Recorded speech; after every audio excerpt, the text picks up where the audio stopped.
Today, we're going to talk about a story of ambition. Ambition on a scale that's almost impossible to wrap your head around. It's about a company that promised to build the future, but, well, it ended up leaving a landscape of broken dreams in its wake. This is the story of Evergrande's incredible collapse. You know, this one sentence, it really just says it all, doesn't it? It perfectly captures the massive tragedy at the heart of this story. A story of beautiful skylines built on nothing more than blind ambition and borrowed money.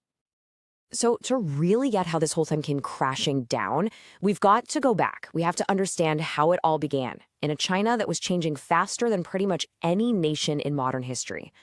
So picture this. It's 1996. The company's founder, a man named Xu Jiayin, came from a really poor village. But he had this vision, one born from his own experience. He wanted to build homes for China's brand new and exploding middle class. And for a while, that vision was an unbelievable success. Evergrande didn't just build apartments. It was building tangible proof that the country was moving forward. And this is the part we just can't forget. This was never just about buildings. It was about hope. It was about aspiration. If you owned one of these apartments, it meant you'd made it. It was your very own piece of the Chinese dream, a real ticket to a better life. But here's the thing. Xu Jiayin didn't just want to build homes. Oh no, he wanted to build an empire. And through the 2010s, Evergrande's growth was just dizzying.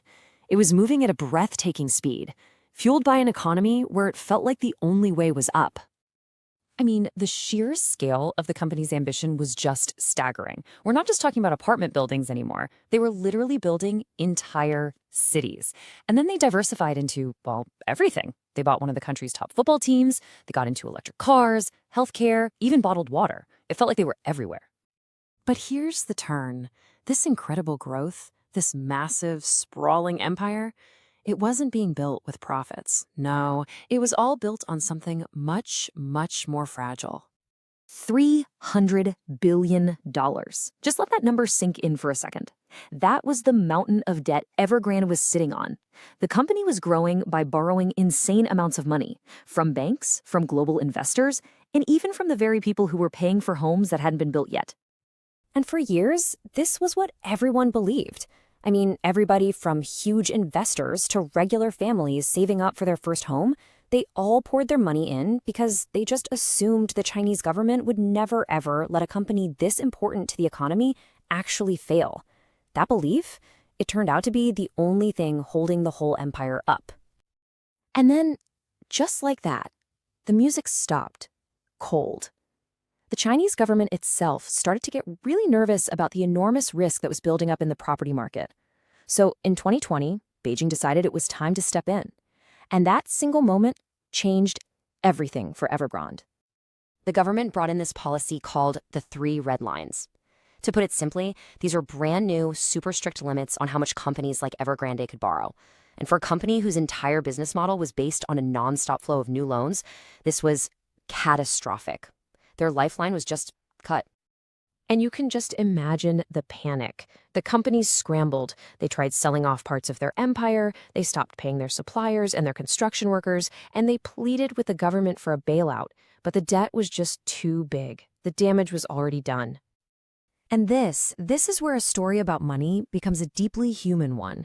This is where it started to affect millions of ordinary people as that beautiful dream twisted into an absolute nightmare. And then it happened. In 2021, Evergrande officially defaulted on its debt.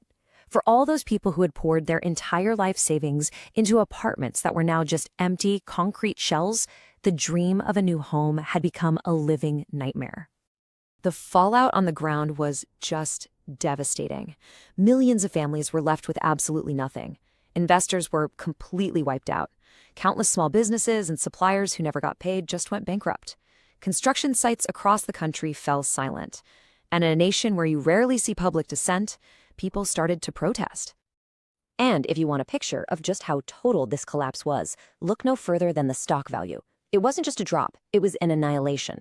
Over 99% of its value vanished, just gone. And what about the founder, Xu Jiayin? He went from being this larger-than-life figure, one of the wealthiest and most powerful men in all of Asia, to being placed under police surveillance, watching his empire get taken apart, piece by painful piece. So when you look at all this wreckage, what's the lesson here? What do we take away from all this? Because Evergrande's story is so much more than a business case study. It's a cautionary tale that echoes way beyond China's borders. Because at its heart, this wasn't really about bad spreadsheets or risky loans. It was a moral failure.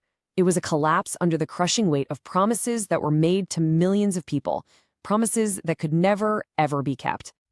For decades, the whole model was to borrow from the future to build for today. But that kind of model, it always has an expiration date. No empire, it doesn't matter how vast it is, can survive when it's built on borrowed time. In the end, all those empty towers still standing, they're a stark reminder of a simple, powerful truth. A warning that you can dream as high as you want, but you have to build on solid ground. Because even the tallest towers will crumble if the foundation isn't real.